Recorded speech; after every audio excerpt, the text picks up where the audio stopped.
Is how do I protect myself from zina? I think the questions are related. So how do you protect yourself from zina? The reality is number one, everyone listen to this. It's not what you think I'm going to say. Okay? Self-restraint. Restrain yourself. You can. Restrain yourself. I mean, I had a 14-year-old come to me not so long ago. How do I protect myself from zina? I want to get married. Come on, be a little bit realistic. You got to protect yourself. You restrain yourself. Sabr. Come on, your day will come. When we were young, we also used to look at the opposite sex sometimes and think, when will I ever get married? Today, mashallah, we've got children of our own, mashallah. I'm sitting on about 8 children by the will of Allah. Mashallah. So, subhanallah, to be honest with you, you have to protect yourself. That's what sabr is all about. The reward you're going to get is for abstaining from prohibition. That's the reward. So not only your salah and your zakah, that's doing good deeds, but abstaining from bad is also a reward. So here's your opportunity, stay back. However, the hadith speaks about fasting. So you will fast. Fast every Monday and Thursday, fast thrice, 3 times a month, the Ayyamul Bid, the 13th, 14th, 15th of the lunar calendar and so on. This will help you concentrate, have good company.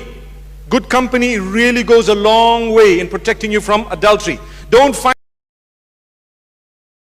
yourself, thank you, shukran, 10 minutes. How did that drop straight from 30 to 10, Habibi?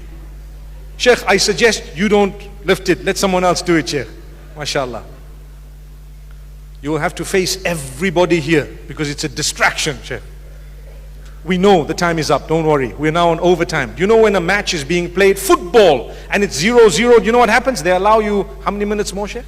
I think we have 20 minutes. 20 minutes? No, I think it's more than, it's about 45 minutes. It's a whole half time. Even better. Inshallah. Yeah, 22 and a half minutes each. We have that. This is more important than football. Do you agree, guys? There we are. We are democratic. They have voted, mashallah. Okay, so what we need to do, subhanallah, is protect ourselves, have good company, read a lot of the Quran, go into lessons, try and expand your religious learning. Watch out how you use your phone. How you use your phone. I want to tell you something sad. Many of us feel we're in love with someone because of the phone. But the person in real life, I've come across so many who've got married as a result. A few have been happy, but a lot say, it's not who I thought it was. You know why? Today, like you have Photoshop, you also have akhlaq shop. Which means somehow their akhlaq is shopped. You think that they're really amazing. And when you live with them, they ignore you. They're on the phone with someone else. And you start thinking, so don't be deceived by the phone. You know, when someone says, I love you, wallahi, so many of them are just saying it because it's just like saying, hello, hi, how are you? And you know what I love you means sometimes nowadays? I want to use you. That's what it means. I promise you it means that. Have you seen what I've said once, some time back on Twitter? I said, if people can say lol without laughing, they can say, I love you without loving. And I think a lot of people caught on that. But I want to add something else today and tell you, a lot of the people say, I love you, and actually mean, without you knowing, I just want to use you.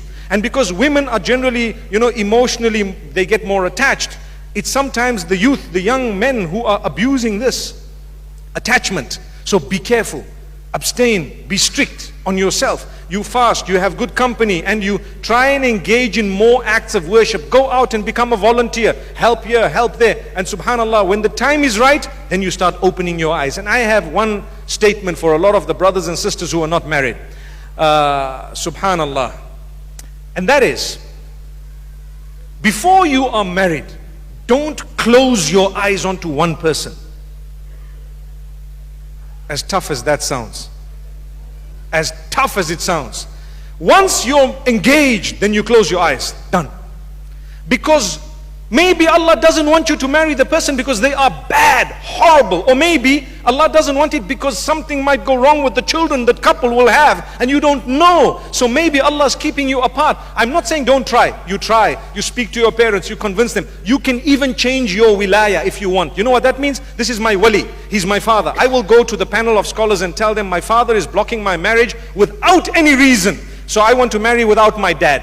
And if you qualify for that, you can actually shift that wilaya to a wali will be someone else. Who will it be? That panel of scholars in an Islamic country, you'd have the qadi or someone who would represent you as a wali. So the person becomes a wali of yours. So you need to be careful, because sometimes if you do that and you know that the person you want to marry is not standing on their own 2 feet in terms of, finances and so on, you might have to come back to your family one day and they might not want you at that stage. I think most families do take you back, but why should we do that? May Allah subhanahu wa ta'ala grant us ease. So if you want to protect yourself from zina, there are steps. The hadith speaks of fasting and lowering your gaze. Today people watch movies and watch this, and you know what? We see all these tutorials. Hijab tutorials are being watched by the males. I don't know what for. Hijab tutorials. And they forward you and say, did you see this hijab?